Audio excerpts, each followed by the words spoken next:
Only a movie. Only a movie. 2018's The Clovehitch Killer is a terrifying coming-of-age story set in the quintessential small town of America.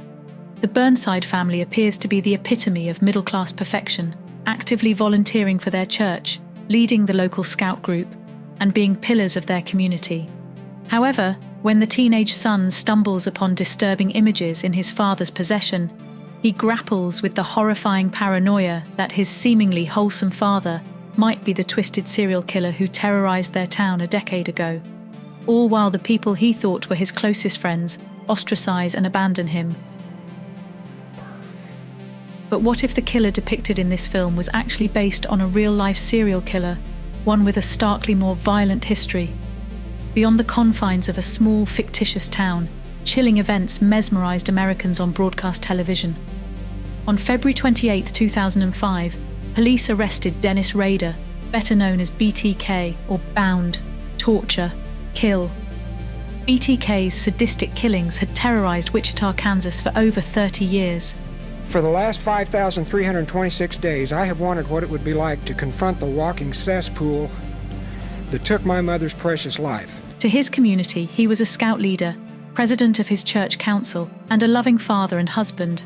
Don Burnside of the Clovehitch Killer not only mirrors these qualities, but also the perverse methods in which he chose to dehumanize his victims. BTK would disguise himself as a telephone repairman or would pretend to be a wanted criminal in order to win the trust of his victims.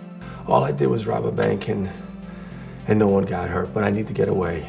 But Rader would tie up his victims in each of these scenarios, thus sealing their fates. He would strangle them with belts, pantyhose, and plastic bags, torturing them by bringing them to the brink of suffocation, only to let up and repeat the process. BTK would sometimes have lapses between murders extending for as long as up to 8 years. In The Clovehitch Killer, the story picks up with a mourning community, but one that was also experiencing a similar hiatus, with 10 years passing since the most recent murder. To alleviate the urge to massacre, the killers would dress in women's clothing with an uncanny mask resembling a female victim, and would then bind themselves. Through a complex rope contraption, they would photograph themselves reenacting the murders from the victim's perspective for sexual pleasure. Despite the parallels between Clovehitch and BTK, the acts depicted in The Clovehitch Killer are quite tame. Though disturbing, they lack excessive gore or blatant assault.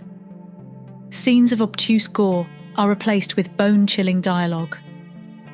The audience is forbidden from seeing the upbringing of the Clovehitch Killer and instead are treated to distressing scenes of a killer throwing a childlike tantrum after spending the large majority of the film's runtime as a calm, cool, and collected father. These intense moments may conjure up a viewer's memory of the first time they saw one of their own parents become vulnerable, perhaps reprimanding them or a sibling too ferociously, or like the first time you see a parent cry. Clovehitch will have you asking questions like, what would I do if I thought a close family member was a killer? Would I turn a family member in to bring peace to grieving families, or risk the unveiled secret tearing the rest of my own family apart?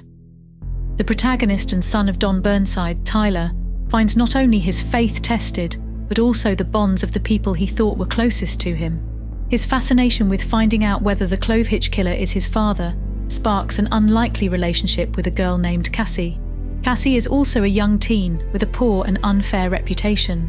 She is known as the weird girl obsessed with conspiracy theories, and the word around town is she slept with the entire football team.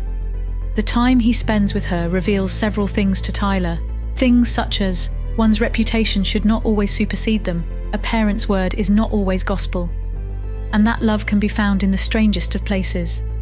Tyler and Cassie are entangled in a Fright Night or Summer of 84-like adventure to find the truth about whether or not Tyler's father is the Clovehitch Killer. When Tyler confronts his father with the undeniable and BTK-like proof of murder in the form of victim licenses found beneath their home, his father tells him a horrifying tale. Clovehitch was Tyler's uncle. He had never come out with the truth to save Tyler's mother and the kids from the devastating news and infamy. Don had planned on burning the evidence, but it was never the right time. Tyler gives his father an ultimatum.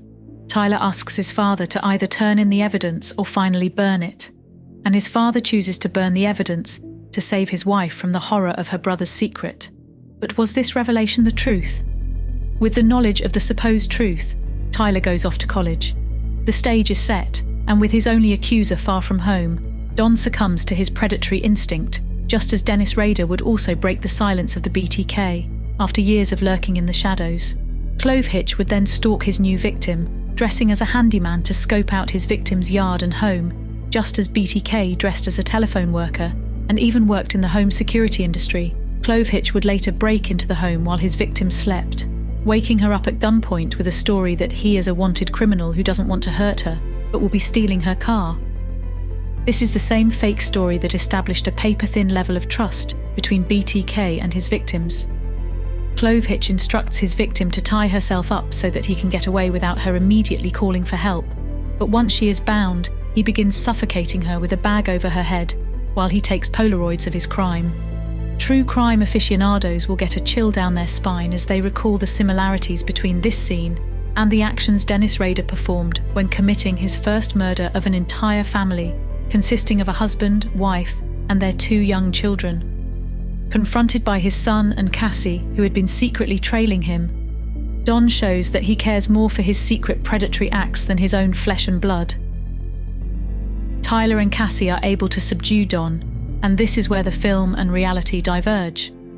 For the BTK killer, he was obsessed with the fame and attention that came along with his crimes. Speaking with officers, he asked if a floppy disk with writings about his killings could be traced. The officers said no, and were able to trace the disk to the Christ Lutheran Church by viewing metadata from a previously deleted Microsoft Word document, last modified by Dennis Rader. DNA from Dennis Rader's daughter showed a familial link to DNA found beneath the fingernails of a BTK victim. In The Clovehitch Killer, Tyler is prompted with the decision to either turn his father in, which would give the victim's families closure at the cost of Tyler's own family. While BTK was arrested with a trial on national TV, Don Burnside was dragged to the woods by his own son and killed in a manner that appeared to be a firearm accident, and Tyler ends the film with a speech about his father during his funeral procession, leaving his lasting impression to the public as a family man, a loved member of the community, and a man of God. We as the audience know that Tyler could and would never forgive his father, and Tyler, much like his father, now has to live with a dark secret of murder. Some might call it the film's portrayal of the sins of the father. Obversely, BTK killer Dennis Rader will always be remembered as a monster, a vicious killer who preyed on the weak, innocent and vulnerable, and a narcissist who will rot in prison for the rest of his life. In a twisted turn of events, life proves stranger than fiction, as in 2019, Rader's daughter told ABC in a 2019 interview that she still writes to her father and has now forgiven him. The Clovehitch Killer offers 2 takeaways from the film's bleak message. One might say it is a message that you never really know the people who might be closest to you. Others, myself included, have a more optimistic impression. That is, community and family are not always your blood or those who are forced upon you. Family can be anyone. When we give each other a level playing field, free of pretense and prejudice, the things we learn about them and the liberated love and loyalty they may potentially give you might come as a surprise. Love can be found in startling places and in the darkest of times. Thank you for watching another video. Check out the recommended video to watch another love letter to a horror classic or a top 5 countdown. Be sure to subscribe so you don't miss our next video. Remember, we love you so much, it's scary.